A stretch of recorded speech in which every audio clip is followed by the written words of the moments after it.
myself and some guy in a suit. And it's been years since I've worn a suit, so I'm looking at it in awe, going, "Oh, that's a weird looking thing."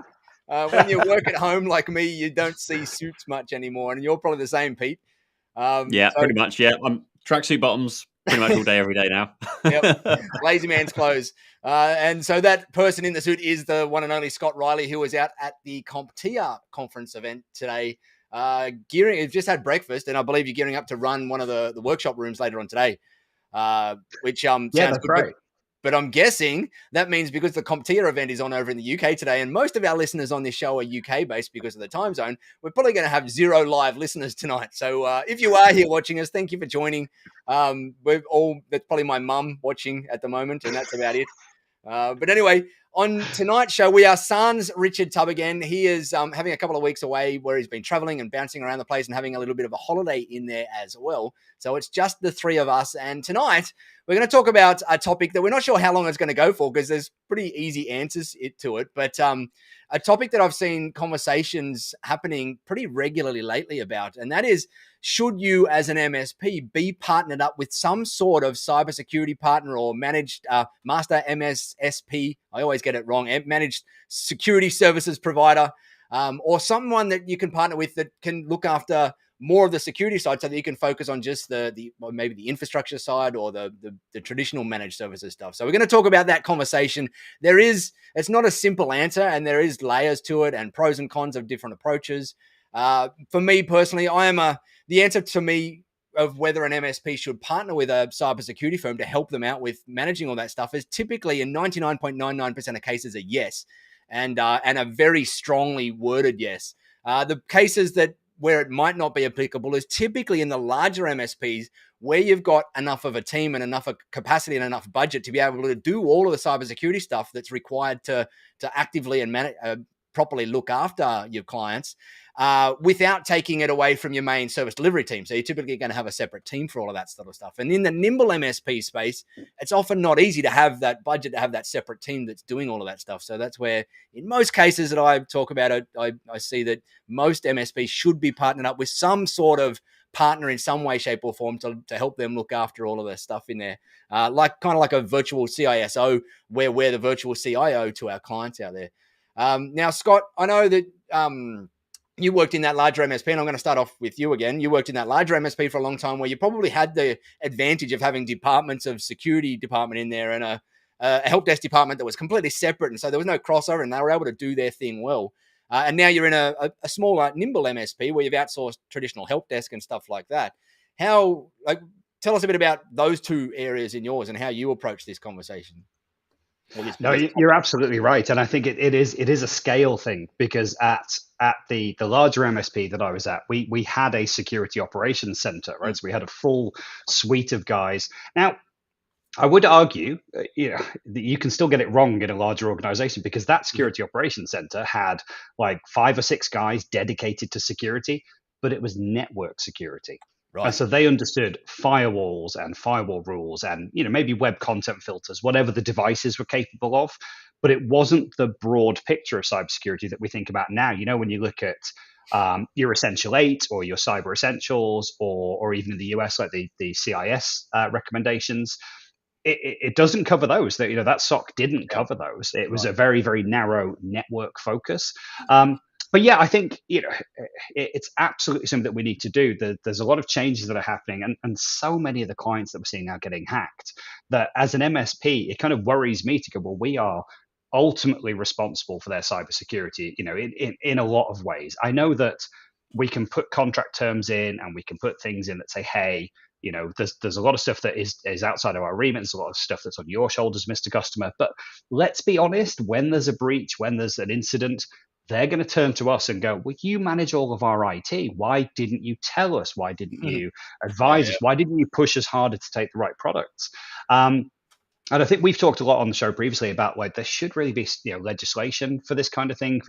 What makes a good MSP? What bar do you need to meet in order to be able to deliver these solutions for customers? And Pete, you've just posted in chat that there is actually some of this stuff that's now starting to happen in the UK, where the government are currently considering imposing these kind of regulations on the IT service provider community. Pete, do you want to fill in?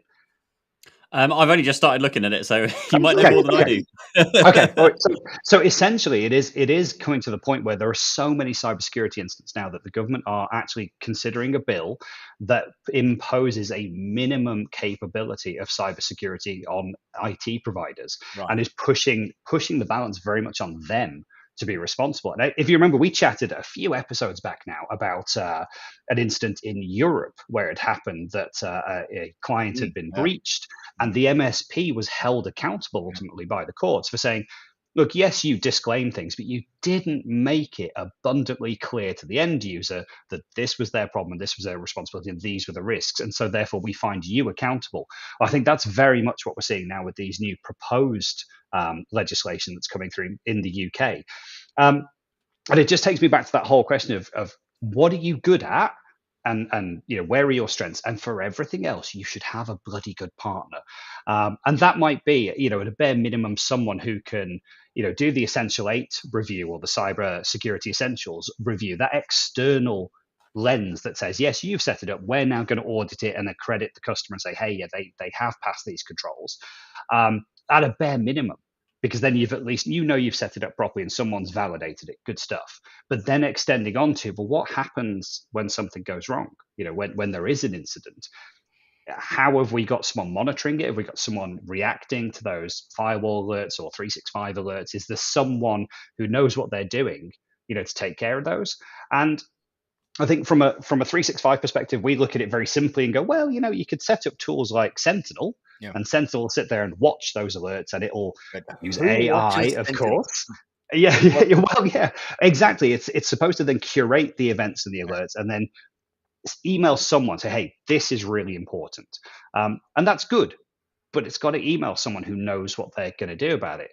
Now, again, we outsource a lot of our help desk stuff. So there is a optional SOC component that is above and beyond the standard sort of IT service provider, and that makes perfect sense. There's a optional SOC component that can be added on, and I'll be honest, right now we don't take that for our clients, but this new legislation is making me look at it and go, well, if we're going to be responsible, ultimately held accountable for this, I want to make sure that we have that backup. And so it's the kind of conversation that we right now are looking at and going, okay, we probably need to take this a bit more seriously. And I dare say I'm not the only, MSP that's in that position right now.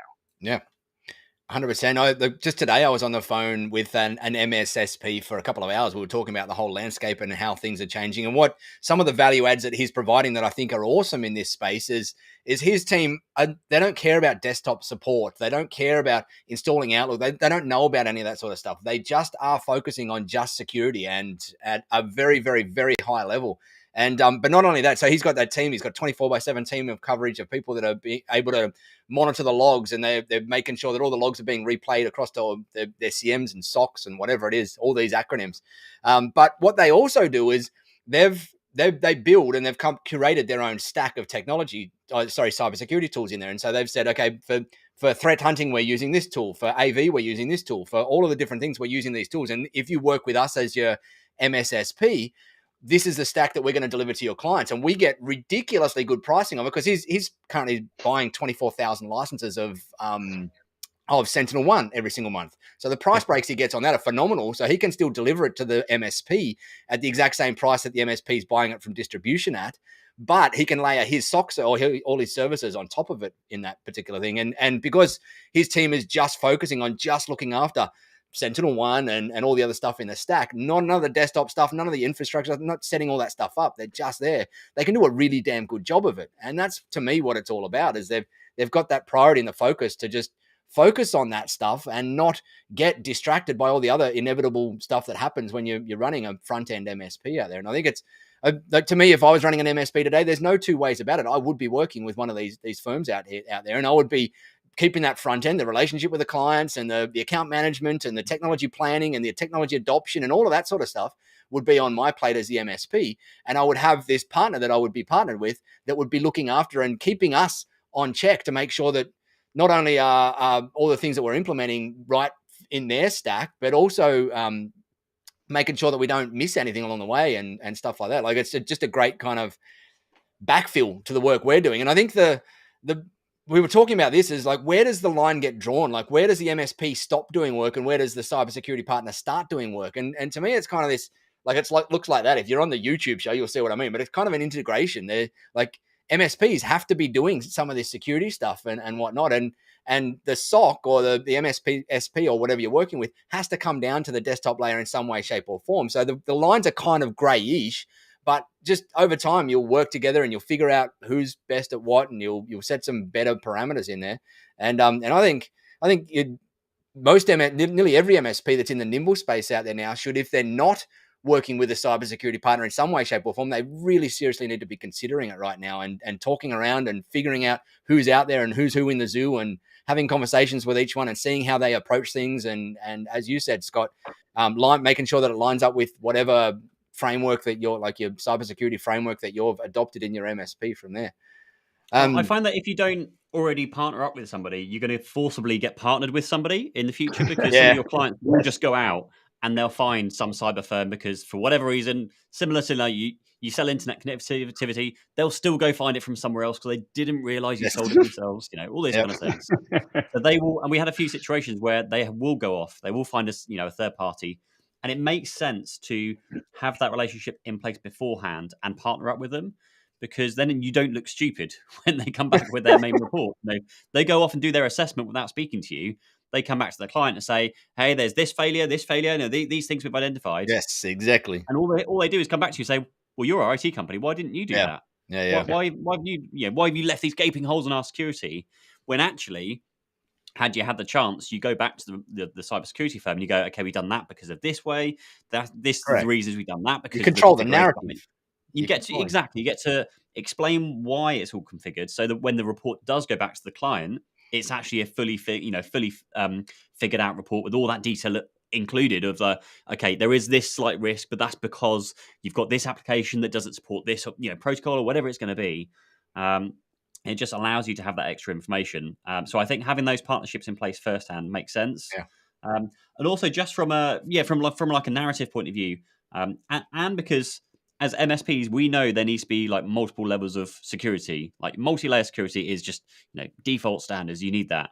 So actually having multi-layers of security from like your company, their company, makes sense because you've kind of got yourselves as the MSP technically self-certifying, saying how secure you believe things are and you believe clients are, but then having this third party in there saying, yeah, no, I agree with that MSP. Oh, and also, by the way, maybe there's a few other things they could suggest and implement as well, which is still great because the client's just getting more secure, makes the job easier for the MSP, so they're not doing as much work or have less security risks to deal with. So it just makes sense to outsource, but I can understand why for the nimble MSPs, it makes sense to try and deliver it to start with because he's my client. I don't want to kind of give those things away. And maybe you're even worried that you haven't done things right. Maybe, I don't know if there's an error of not too sure here, but at least if you bring in those cybersecurity partners from the get-go and you've teamed up with them beforehand, there's tons of them around. Get them involved, and they can even walk you through those first. If you're doing cyber essentials, they can walk you through those first assessments and say, "Hey, there's this kind of level of standard we expect." So, maybe your first one or two clients will have a lot of back and forth between them to get them certified. But in the future, you can put all of the legwork in beforehand before you then consult the external kind of company and say, "Okay, we're ready to do an assessment from our client. Come in and do your thing." And then hopefully that assessment should just be validation that you've done the right thing, and maybe just highlighting, probably actually, if anything, reinforcing the things you've already said to the client of, this application is crap, isn't supported, you need to find an alternative, and they're going to come in and basically say the exact same thing.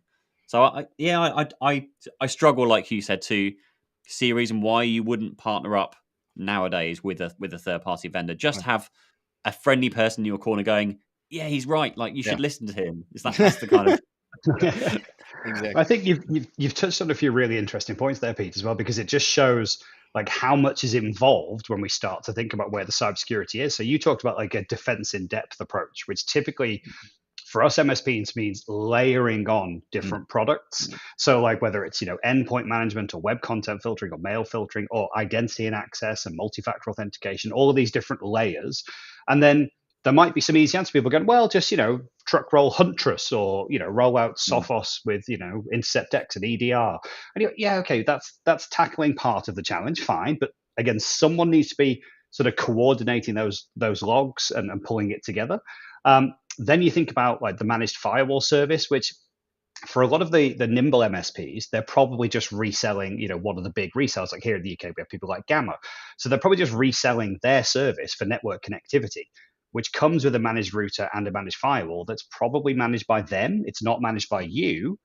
But again, that is a secure route into the customer's network, right? So how are we sort of pulling any logs out of that? Are we now trying to pull logs from all of the systems that we do manage, as well as try and get some stuff out of the ISP who's provided the internet connectivity? And then what happens when we've got co-management? So the customer's got some level of access or management to provision users or reset passwords. And again, there's a possibility of other people who are not us introducing security holes. And so if no one sat there, or there isn't a tool or a function or a service that's pulling all that data together, analyzing it, and then going, hey, big red flag, something's just changed and we need to do something about it, I think we're liable to get bitten in the bum, if I'm honest.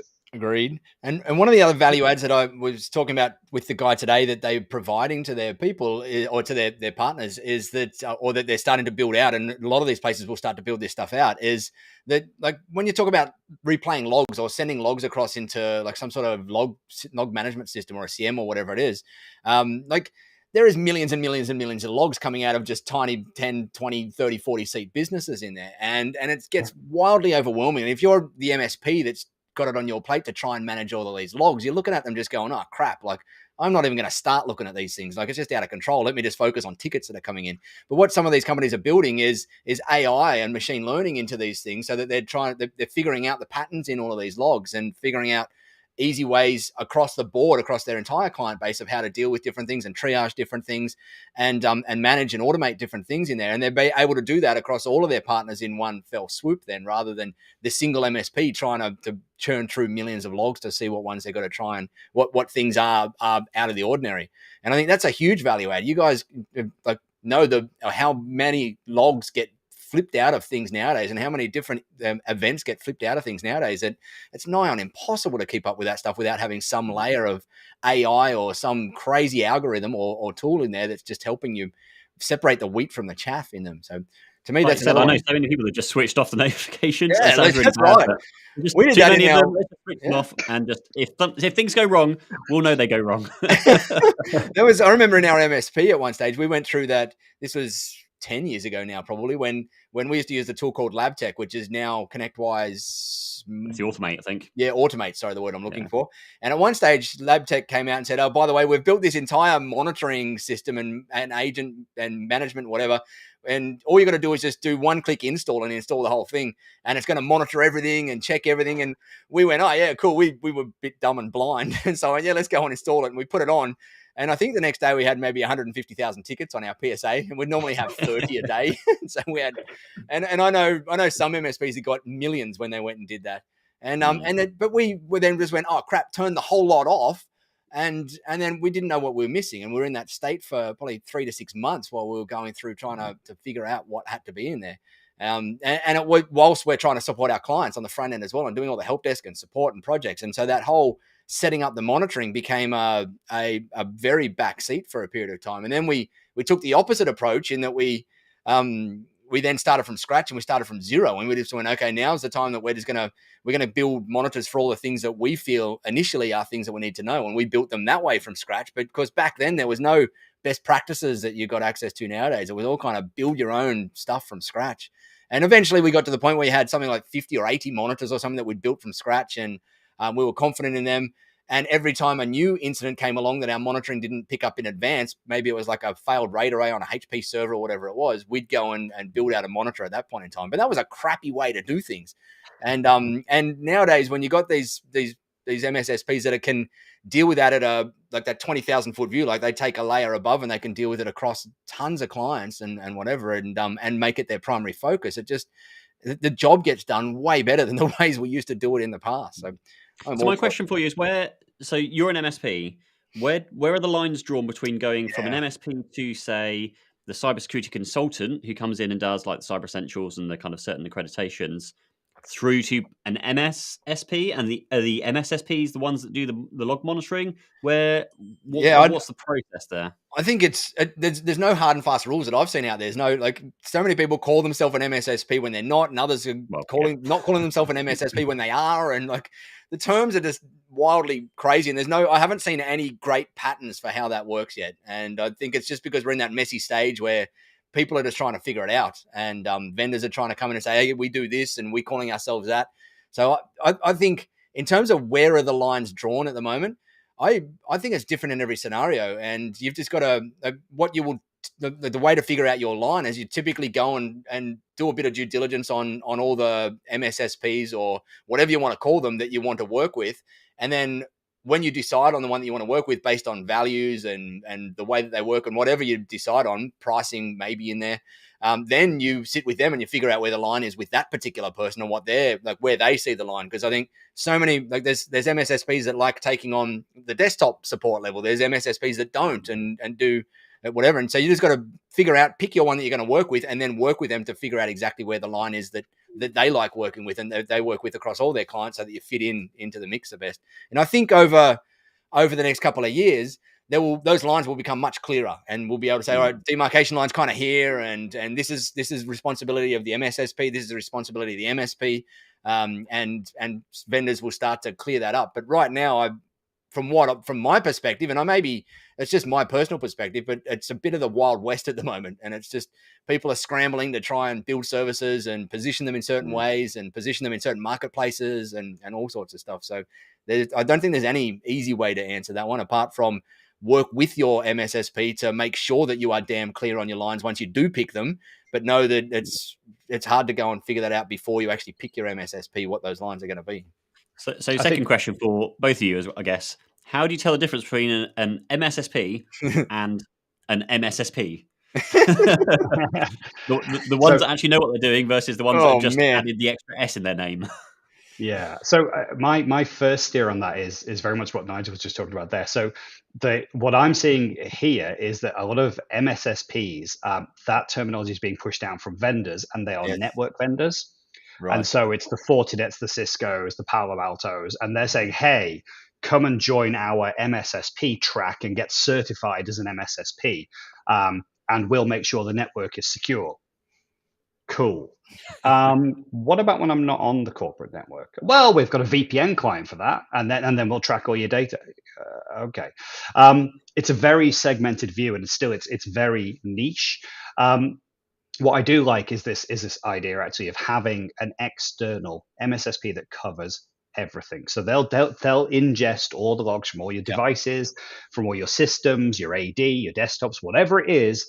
They're ingesting it, they're processing it, they're crunching it, and ultimately it gets highlighted to someone who knows what that means, not just in an individual term, but because they see it across many, many, many businesses that they manage for MSPs. And I see a real value in that. I saw Paul Cashmore in chat, I think, morning Paul, when we were at the same company a few years ago, we would have a system there which was Alien Vault. And so Alien Vault was that tool that kind of crunched all those numbers from different platforms. And then ultimately it sat in front of a team of people who could make a decision about what to do with that. And it looks like he's got a plug for his own company in chat, so that's cool. Awesome. But they are what looks like one of those external partners that will do that, manage cybersecurity and 24/7 alerts. So cool. Have a look at those guys. Someone did ask about some recommendations for who is doing So Emil, if you're in the UK, it'd be worth hooking up with Paul, who's in chat as well over at Solace Global. But I think there's just too much noise right now, and you as an MSP have to make your own decision. And typically it's the same as with anything else. Here's a capability that we don't currently have. Do we build it in-house? And that means people and process and systems and lack of experience and maybe expense to bring in the right kind of people that can do that. Or you fudge it, which I don't think any of us want to do, but there will be some MSPs who will take that path. Yeah. There'll be loads of them. And I'm hoping I'm appealing to the people who want to be better than those MSPs. Or you partner, right? There's the simple option. So you go and find one of those partners and say, hey, I want to be confident in like the systems that we put down, and we'll do the deployments, we'll do the first, second line troubleshooting, but I want to know that we're dropping all of the security events over to you guys, and you are essentially being our check and balance. You're going to tell us when things are wrong or things are messed up or there's been a change that we didn't expect. And again, there's a huge amount of positive noise coming around from the Azure Sentinel program that it will do that for you. It will take in all your logs from all these different things. Yep. And I think that might be a nice softly approach for some MSPs. It's apparently got this AI and machine learning, and you'll get some events out. I've only seen it work really well for 365. Yeah. I know it can do firewalls, but part of me also looks at it and goes, this is an established industry with established tools, things like Alien Vault and other platforms for SIEM that have been around for years, that do truly understand the nuances of how all these things relate to each other. And so if you're working with a partner who understands that toolkit really well, and they've got the buying power, and they've got the team of people who understand what the outputs actually mean, and they can either take action or alert you to quickly take action.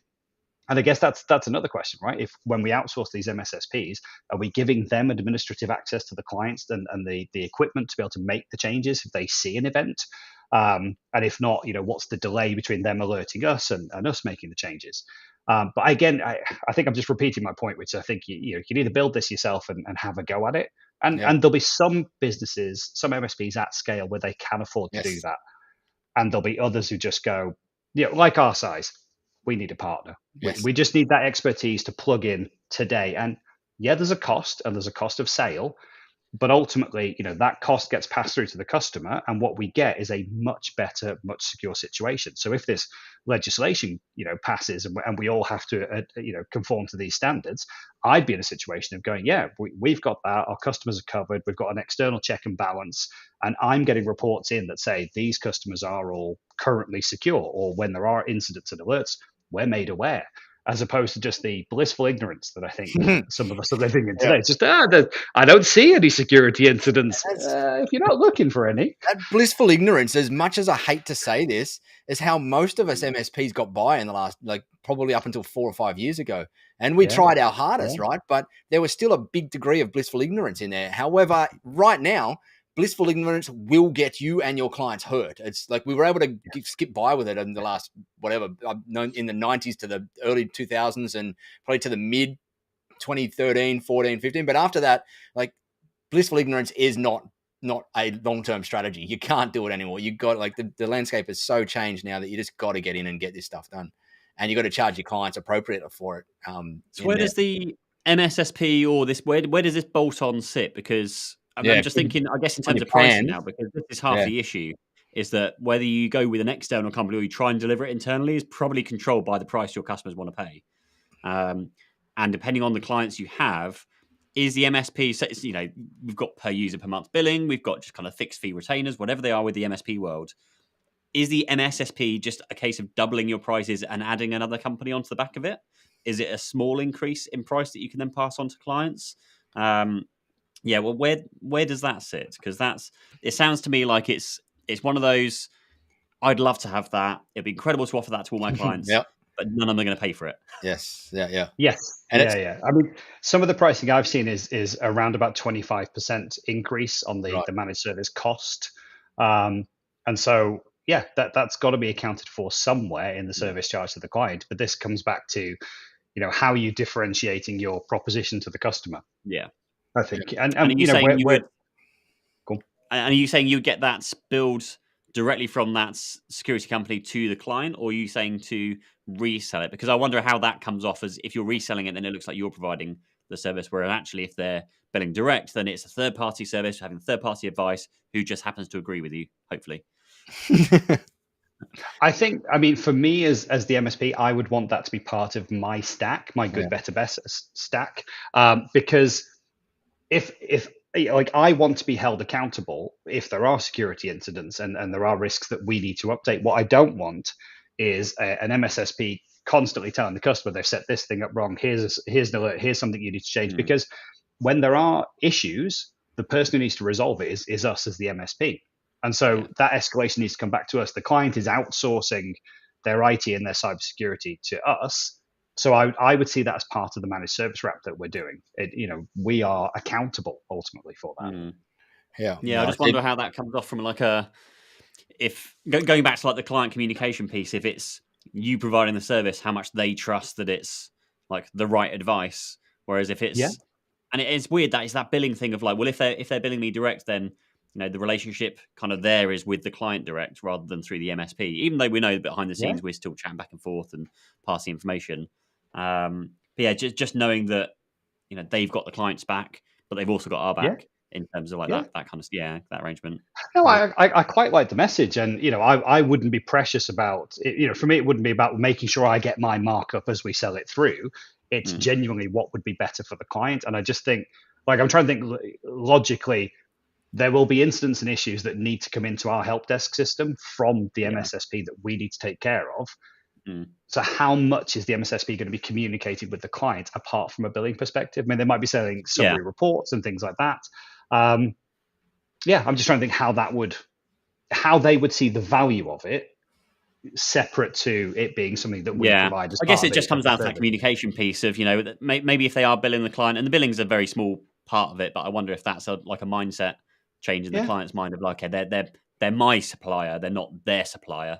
So they've got my best interests at heart rather than their best interests. Even though, again, the communication piece there is that, yes, when anything's raised up, they'll bring it to the MSP will resolve it. And then, hey, if the MSP is not resolving it, then they will go to the client direct and say, hang on a minute, we've alerted them and they've not done it. We've checked it a few times.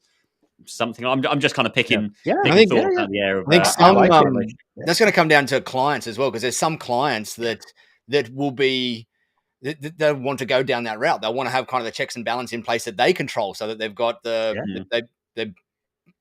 work with a audit place or whoever it happens to be to keep their MSP in check. But then there's others that'll just go, hey, I trust my MSP completely, and so I just want the one throat to choke. And if they go and partner with a SOC or whatever it is, awesome. That's the way I want it to be. And I think I've seen both in my MSP. I had majority of the time it was one throat to choke clients. We just wanted to be the single point of contact for everything, and we resold stuff to them, whatever it happened to be. And that made it very easy. But then there was a couple, and it was typically the bigger ones that then it was more a board mandated thing that just said, hey, like we love our MSP and whatever, we just need an extra check and balance in place because the board mandates it in there. And that's something that we need to have a direct relationship with in there. And that made sense as well. And so I think there's going to be both out there. It depends on the clients that you serve and the marketplace you serve. There's pros and cons to both. One of the other pros I see about if it's the MSP reselling the service essentially is that oh God, I've just lost my train of thought. That was such a good bloody point too. It just went straight in one ear and straight out the other. Well, it'll come back. Whilst you're figuring it out, should we ask? Martin brought up a good question there about he did, wondering about insurance and liability, customer MSP or MSSP partners' responsibility. There's a whole piece around that. I mean, you should of course advise your customers to have the liability insurance, I would say. But 9 times out of 10, if you're actually taking the steps to put in the right stuff, they won't need it in the first place. It's one of those just kind of catch-alls at the end. And every insurance policy I've ever looked at states you must have this in place, this in place, this in place, this in place before you do, which gonna 90% reduce your risk. But there have been cases like Scott mentioned earlier where they've gone after the MSP and sued them because it's been their breach that's caused the issue. Yeah, successfully. And I think that whole liability thing is just a can of worms that we could have many conversations about. We've got inside the tribe, we've got a like you think we're geeky about the MSP space. There's this guy in the tribe, Joseph Brusman, who is an awesome guy who is more geekier than we are about insurance and cybersecurity insurance, and to the point that he's written books like this thick on the thing, and goes into all the liability, all the different layers of liability and everything. And but he understands that topic intently and deeply, and if you're ever stuck anywhere in the world and you need some help, he's always willing to jump on a call and help somebody out through those liability scenarios or where the buck lies, and trying to make sure that you got the right insurances in place, because insurance isn't just insurance. And when you start getting into some of the underwriting and the clauses in a lot of these insurance policies, there is so much stuff that's excluded that some of them are not worth the dollars that you spend on them in there. And so I think that topic is a huge topic. And where does the responsibility lie? Like as Martin says, is down to it's not just down to your contract with your client, because you might have this great contract that you've gone and had your lawyer craft and go and do, and you go and get your client to sign it, and they physically sign it, and you've got that all tucked away and whatever. But then an incident happens and your client sues you when you go to court. That contract is often torn up by the judge, because they're saying, hey, well, you might have this signed contract, but it doesn't mean jack. We're still making you liable here because you had a duty of care to go and do A, B, and C out there.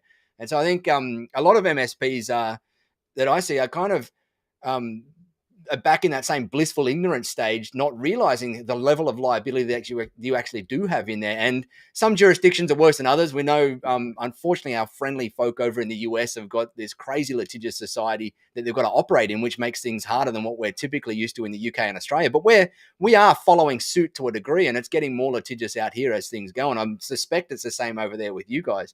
And you've got to be on top of it. And you've got to have someone in your court, like a Joseph Brunsman or someone that understands that whole liability and insurance angle really deeply to help you understand where the buck lies and what you should have in place, and whether you're covered to the level that you think you might be covered by, and whether you're working with the right brokers. And there's not many people in the world that can do what he does, because there's not many people in the world that get as excited as he does about insurance. But it is it's to me, it's one of those things that, again, you've got to have someone in your corner nowadays to help you work your way through that. And it's often not your broker. Your broker's biased by what they're going to sell you. It's someone else that you might have to pay from time to time just for a bit of consulting, and like where you bring your lawyer in to understand your risk. You bring your Joseph Brunsmans in to understand your risks in there on a paid consulting gig. So it is a big can of worms, that one, Martin. And there's no hard and fast answer. You just the hard and fast answer is that as an MSP, you've got to put in intentional work to understand where your risks lie, and spend time with your clients, making sure they understand that as well, where the risks lie in there. And I think I was going to say as well, a lot of MSPs are probably quite loosey goosey with the contract terms, and probably still in that little, especially the agile sizes, but even some of the larger ones, the contract terms don't mean what they want us to mean as an MSP. and until they get sued, they're quite loosey-goosey about the contracts and the terms, getting people to re-sign and making things abundantly clear and putting things out of scope. And you're like, oh yeah, this is good enough. Just get them to sign, we'll sell it. So yeah, look, recurring revenue. Woo, yeah. And I feel like a lot of MSPs are treating those contracts and terms very much the way our clients treat cybersecurity, which is they'll just keep taking a risk with their bum hanging out in the breeze until it gets bitten. And then all of a sudden, we need the right contract terms in place because we just lost a truckload of money in this lawsuit. I think it's a great time. If we're looking at like MSSP partners, now's another good time to have a look at those contract terms that you have in place with the clients and make sure that you are covered as the MSP or as the MSP owner. Yeah. Yeah. As Oliver says in there, clients need insurance, the MSP and the MSSP all need insurance, because right now we're in a situation where it's not a matter of if, it's a matter of when it's going to happen to people out there. And as he says, insurance companies, their whole job once an incident's happened is to look for restitution and look for payback in there to try and claw back in whatever means possible. And as you just mentioned, Scott, that MSP over in Europe was that perfect example of that happening in the way that we don't want it to happen, where the MSP was completely found guilty in there.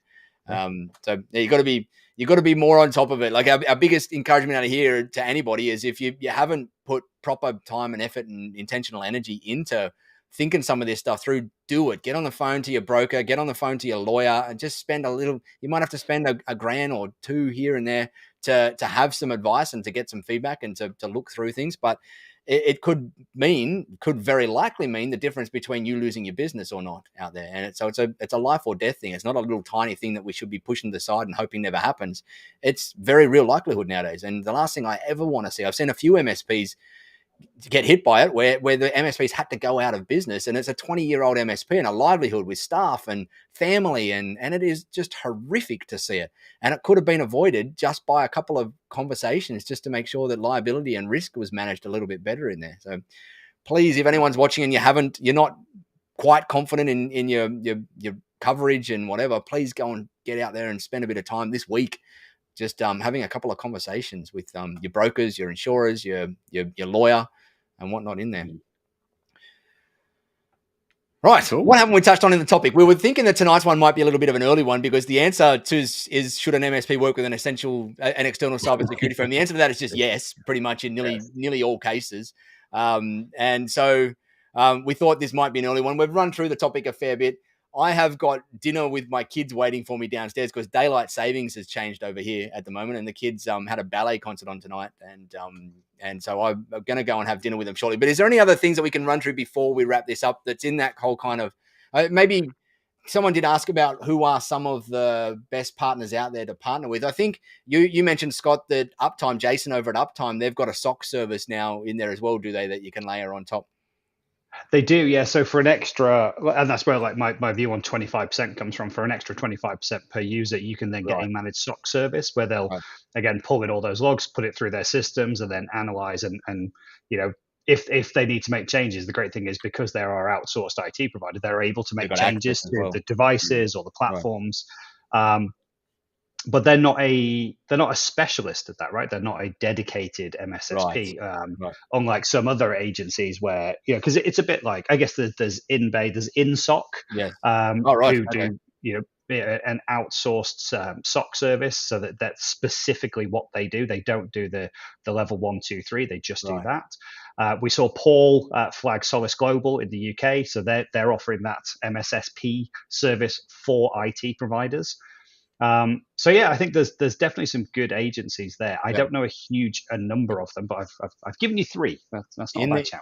In the US, there's a couple. You've got people like Bruce McNully at Galactic Advisors that does a little bit of this stuff and offers some products around that. He's also written I've got the book somewhere here, an awesome book that every MSP should read called, I don't know, something like, I don't know the name of it, but look for Bruce McNully MSP and you will find it, MCNULLY. And he's got an awesome book around this and offers some services in his Galactic Advisors business. There's service provider partners, which I think is spp.work. I've heard of them. I've had conversations with them and they seem to, I think they've got 50 to 100 MSPs that are, some of them are the largest MSPs that they do all the I'm going to ruin that bloody acronym every time I say it. MSSP stuff all the time in there.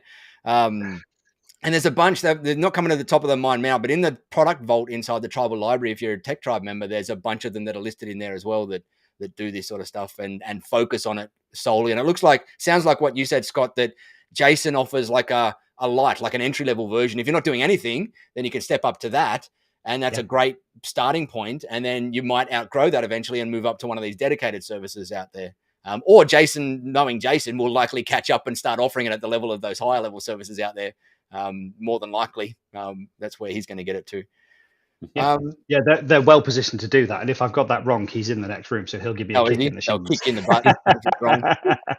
butt. Neil asks in here, what strategy should you put in place as an MSP? I'm not sure what that's a pretty broad question. I'm not sure what you're talking about. Is it like the strategy? All of the things, the strategy, all of the things. Sell stuff, supply good work, make money. That's the strategy for us all. I suspect he's talking about like what's the strategy, like how do you approach this whole, where do you draw the line and stuff like that in there. And I think we've gone through a bit of that. If you've got a specific question on that, Neil, throw it in quickly before we jump in, and we'll see if we can, before we finish up, and we'll see if we can dive in there. But I think like broadly, we want to make sure the technical contract terms are in place, that we've got the insurances, that we recognize our limits. And if cybersecurity, and specifically I think around SIEM services, like if we have a hole in our portfolio that we can't service that internally, then we need to find a partner. And it's again, my strategy has always been, what is it that you are good at and brilliant at? Do that well. And then what is it you need to, find a partner for? Right. Okay, so he's saying what strategy should you put in place with the MSP to gain the most from the partnership? Gotcha. Cool.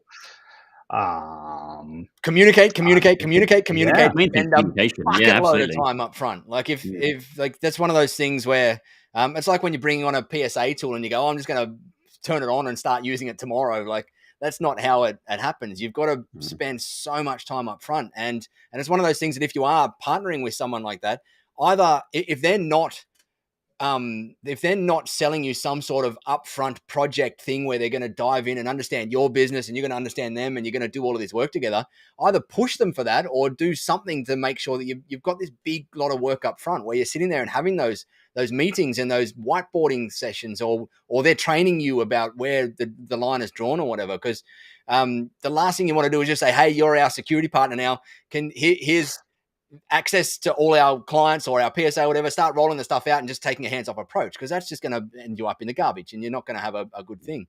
And so to me, the strategy really is to just over communicate, like take it on yourself as well to over communicate from your side, and sit down and have as many sessions as you've got to with their team, and go and read books like Bruce McNally's book that will help arm you with some of the conversations that you should be having in this space as well, and go and make sure that you and your team are covered to the point where you're understanding at least all the stuff about the framework that you're going to align with, like the NIST or the Cyber Essentials or the Essential 8 or whatever it happens to be. Make sure that you and your team are at least to a point where you understand all of that stuff at a conceptual level, and even a little bit of a layer deeper, so that you can have the right conversations with these people when you are talking to them, and knowing that's going to help you know whether you're dealing with someone that knows what they're talking about or one of the people out there that's just pulling the wool over everyone's eyes. But I think the strategy for me, if I was ever going in one of those things, is number one, arm myself and my team to the teeth with the knowledge that we need to have the right conversations with them, and then have as many of those conversations as I possibly can with them, so that we can just keep pushing that agenda and moving along and protecting as much as we can and understanding where the lines are drawn and whatnot in there.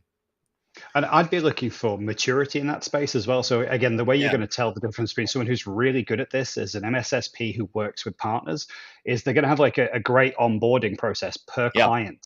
They're going to want to know, hey, where's the documentation, and how do we keep documentation on your client, on the systems that they use? So I think, as we look at it when, I outsource our service desk to Uptime, we have to have a central system with all the, repository and access of information, the documentation there. We use IT Glue for that with those guys, but we have an onboarding process. We have an escalation process. We have a reporting and an alerting process. Yeah.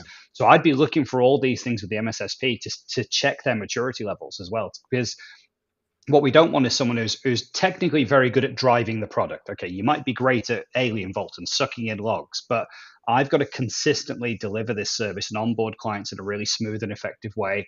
I've got to receive alerts and escalations from you in a really effective way. And I want to see some of that reporting that either goes to the client or goes to me, and make sure that that all kind of stacks up in the story that they're telling us, in their sales material and their brochures and their website. I want to see the substance of that when I start to think about engaging with those partners. So that would be my real check and balance, to see how they're evidencing that value of taking away some of the burden of getting that client into, a more secure managed position, versus, me trying to just do that myself and cobble some systems together and, come up with some onboarding documents. I'd want to see that this is all ready to go. They do this time and time again, and they've got a proven effective solution. And, do they have integrations with ticket systems and alerting systems and all that kind of stuff? How does this all knit together to provide a really gelled experience between us as the MSP and them as the MSSP, and ultimately serving the client? I'd want to see all of that stuff. And Oliver mentions a good point here, is that one of the great ways to get started is to work with them first up on setting your standards and improving your standards. And like every MSP out there has got their way of doing things. Working with an external firm like that, they can often say, okay, well, let's run through all of this stuff. How you got this configured and that set up, and how's your stack built? And then if the good ones are then going to say, okay, well, you're kind of missing something here that needs to be patched, and you're missing this thing over here that we need to get in your stack. And that's a great way to get started with one of these firms, to just raise your level of standards up to the level that they see as a baseline out there. And often their baseline is going to be way higher than what most MSPs have as a baseline in there, because they do this stuff all day, every day. But what I will say in that whole thing is, it's the same conversation it's the same issue that happens when you outsource NOC or help desk as well, in that this is going to be a very, very, very, very, very messy relationship to start off with, because there is a million moving parts in there. And you've got to be comfortable with that mess in the early stages, because if you're not, you're going to get frustrated with every single one you deal with, and you're going to go, oh, no, they're crap, and you're going to move along to the next one, and then you're going to start the process, and it's going to be messy, and you're going to go, oh, no, they're crap, and you're going to move to the next one. the reality is they're all going to be messy because it's a complicated relationship and a complicated space like crazy.